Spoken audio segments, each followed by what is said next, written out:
नमस्कार मंडळी, नांदेडची ताई या यूट्यूब चॅनलमध्ये तुमचं मनापासून स्वागत करते। तर आज आम्ही पुण्यामध्ये गणपती पाहण्यासाठी निघालो।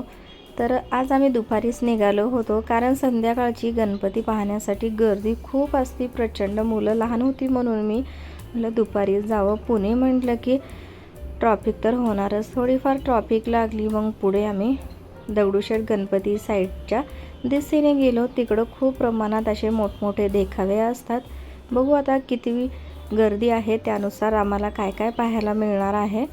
तर तुम्ही पण व्हिडिओ स्किप न करता बघा। हा माझा ह्या चॅनलवरचा मोठा व्हिडिओ हा पहिलाच आहे, त्यासाठी म्हणलं गणपतीपासूनच सुरुवात करावी। तर बघा इथं एक डेकोरेशन आहे गणपती, दगडूशेठ गणपतीची जी साईड आहे, रस्ता आहे, तिथपर्यंत अर्ध्यापर्यंतच आम्हाला मोठी गाडी जाऊ दिली।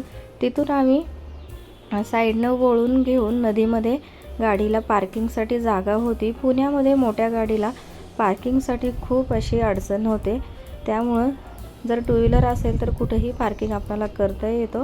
तर फोर व्हीलरमुळं आम्हाला थोडीशी धावपळ झाली। आम्ही इथूनच मग रिटर्न पूर्ण यू टर्न घेऊन अजून नदीच्या दिशेने गेलो। मग नदीमध्ये गाडी लावून तिथून शनिवार वाड्यापासून मग पुढं आम्ही पाहत आलो। बघा हा आहे शनिवार वाडा। तर इथं खूप वेळेस आलेली होती मी। तर बघा आता मुलं आणि मिस्टर पुढे निघाले। हा होता शनिवार वाडा, पाहिला होता म्हणून काय आतमध्ये गेलो नाही, बाहेरूनच थोडंसं शूट घेतलं। खूप छान आहे, भरपूर गर्दी होती गणपती पाहण्यासाठी। संध्याकाळच्या टाईमला जास्त असते, थोडीशी दुपारच्या टाईमला कमीच होती। तर बघा इथून आता पुढं आम्ही दगडूशेठ गणपतीच्या मंदिराच्या दिशेने गेलो। तर बघा सगळीकडंच लहान मुलं घेऊन भरपूर लोक आलेली होती आणि रस्त्याने अशा पद्धतीचे मस्त दुकानं होते, चाटचे किंवा काकडी वगैरे विकायला होती। भरपूर प्रमाणात शॉपिंगची सुद्धा दुकानं होती। तर काही थोडंफार शॉपिंग केलं, पण मुलं असल्यामुळं जास्त काही बघू देत नाहीत। तर बघा हा आहे गणपती, दगडूशेठ गणपतीची जी साईड आहे, मंदिर बघा तुम्हाला पुढं दिसतच असेल। तर गणपतीच्या मंदिराचा जो मेन मूर्ती असते मोठी, ती साईडला देखावा करतात। ह्या वेळेस पद्मावती मंदिराचं थीम्स होती, तसं डिझाईन केलेलं होतं। तर बघा इथून बाहेरूनच आम्ही दर्शन घेतलं दगडूशेठ गणपतीचं। बघा खूप सुंदर असं सगळं सोन्यामध्ये गणपती बाप्पा अगदीच खुलून दिसत होते।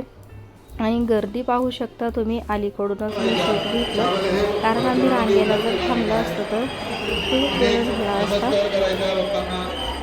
तर तिथे मंत्र वगैरे चालू होते, साईडला पूजेलाही लोक बसलेले होते। तर हा खूप मोठा देखावा आहे।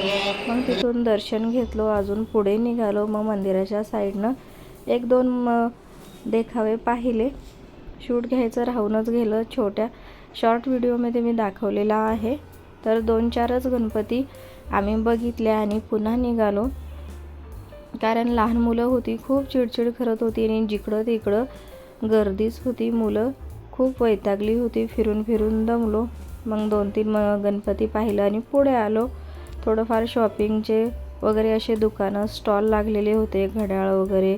आणि हा बघा पुतळा एकदम माणूसच आहे, अगदी हलत नाही, डुलत नाही, इतकं मस्त त्यांचं ते बनवलेलं आहे। तर आता हे सगळं बघून पुन्हा गाडीमध्ये बसलो आणि शिक्रापूरच्या दिशेने निघालो। मुलं खूप एन्जॉय करत होती, कारण मागं त्यांना बसायला खूप आवडतं।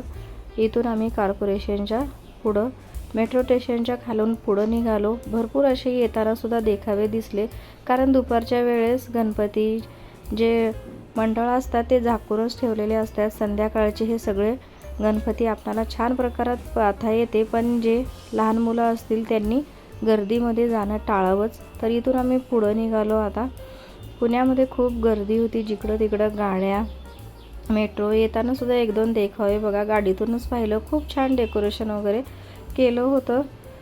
तर पुढच्या दिशेने आता शिक्रापूरच्या दिशेने आलो। इथं बघा हा आहे फिनिक्स मॉल, खूप मोठं मॉल आहे।